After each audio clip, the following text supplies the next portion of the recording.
क्या है? पत्थर है जिस पर इब्राहिम अलैहिस्सलाम ने खड़े होकर के काबे की तामीर की है। दीवार ऊंची हो गई, इब्राहिम अलैहिस्सलाम ने पत्थर लिया, खड़े हो गए। खुदा की रहमत मुस्कुरा रही है, मेरे खलील अब तुम्हें पत्थर बदलने की जरूरत नहीं पड़ेगी। जैसे जैसे दीवार ऊंची होगी नीचे से पत्थर बढ़ता चला जाएगा। अल्लाह का खलील इस पत्थर पर खड़ा है, काबा तामीर। अब मैं इस मकाम पर आपसे पूछना चाहता हूं, पत्थरों की तकदीर देखना है तो शहर मक्का चलो। वहां एक वो पत्थर है जिसके बारे में मेरे आका फरमाते हैं, मैं उस पत्थर को पहचानता हूं जो मेरी पैदाइश से पहले मुझ पर सलाम पढ़ा करता था। अब मैं पत्थर तो नबी पे सलाम पढ़े, मगर आजकल कुछ लोगों का दिल कितना पत्थर है कि अब तक सलाम का मूड ही नहीं बनाया। नोट करो, एक पत्थर हजरे अस्वद है जिसे रसूलुल्लाह ने चूमा है। और कुछ लोगों को कंफ्यूजन हो गया, वो चूमना को पूजना समझ गए, चूमना को पूजना समझ गए, जबकि अपने बच्चों को दिन भर चूमते हैं और उसके बाद कहां कहां चूमते हैं बताऊंगा, नहीं समझ जाओ। हमें अगर चूमना पूजना होता तो मेरे रसूल ने पत्थर को चूमा ही ना होता। रसूलुल्लाह ने पत्थर को भी चूमा और रसूलुल्लाह ने फातिमा के बेटे इमाम हुसैन को भी चूमा। यहीं से तो हम सुन्नियों को अकीदा मिल गया कि हजरे अस्वद की तरह हजर मिले तो चूम लो और हुसैन की तरह बशर मिले तो चूम लो। हजरत तवज्जो कीजिए जरा सा, ज़हन हाजिर रखिए। हमने कहा अल्लाह, हतीम के होते हुए, मिज़ाब रहमत की मौजूदगी में, मस्जिद हराम के रहते हुए, काबा के होते हुए पत्थर के सामने नमाज पढ़ें। ए अल्लाह, इस पत्थर के सामने नमाज पढ़ें। खुदा की रहमत मुस्कुरा पड़ी, मेरे बंदो पत्थर ना देखो, इस पत्थर से मेरे नबी का पैर छू गया है, इस पत्थर से नबी का पैर टच हो गया है, नबी का पैर ममास हो गया है।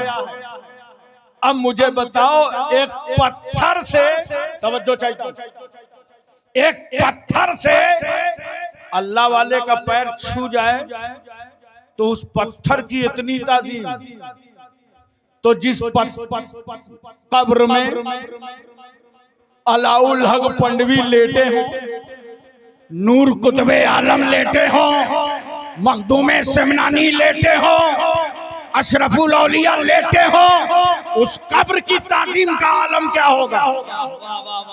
इसीलिए मैं कहता हूं, मिट्टी तो सभी मिट्टी है, मगर मिट्टी के वो जर्रे जो गुंबदे खजरा में हैं वो जन्नत से बढ़कर हैं, और जो जर्रे रसूलुल्लाह के जिस्म पाक से छू गए हैं वो अर्शे इलाही से अफजल हैं।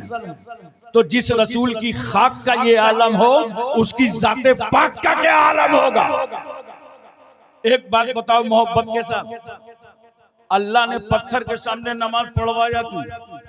इसलिए पढ़वाया ताकि खुदा की इबादत भी होती रहे और मेरे नेक बंदे की यादगार भी कायम रहे।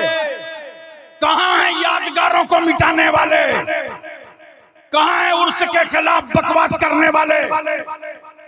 अल्लाह ने पत्थर के सामने नमाज पढ़वा कर इबादत भी करवाया अपनी, और एक नबी की, अपने मुकर्रिब की यादगार को कायम कर दिया। पता चला नेक बंदों की यादगारों को कायम रखना सुन्नते किबरिया है। हजरात एक बात और बताइए मोहब्बत से। एक साहब मुझसे कहने लगे उर्स नहीं होना चाहिए। मैंने कहा क्यों? कहा औरतें जाती। तो मैंने कहा शादी नहीं होना चाहिए। बोला क्यों? मैंने कहा औरतें जाती। और अगर यही फार्मूला इंडिया में लागू किया गया तो फिर सियासी नेताओं को अलग से एक जमात बनाना पड़ेगा, ऑल इंडिया रड़ुआ समाज। अबे शादी भी होगी, उर्स भी होगा, मगर दोनों शरीयत के मुताबिक होंगे। बोलो, दोनों शरीयत के मुताबिक होंगे। मेरी तरफ जरा गौर से देखना। ये देख रहे हो? देख रहे हो ना? समझते हो? इसका कितना ख्याल रहता है। जो देखेगा उसी को समझ में तकलीर आएगी। इसका कितना ख्याल रहता है, कटने न पावे। लड़के जवान हो गए, कटवाने न पावे। और यहां से निकलता क्या है बताना मत। कोई मुश्क-अंबर तो निकलता नहीं, गंदगी निकलती है। उसके लिए अपना अपना इंतजाम है। निकले पहुंच लो। जो जितना बड़ा मौसम ज्यादा उतना बड़ा रूमाल। निकले पहुंच लो। यही तो करोगे कि नाक ही काट डालोगे? बोलो, नाक तो नहीं काटोगे ना? गंदगी निकली है, उसे पहुंच लो।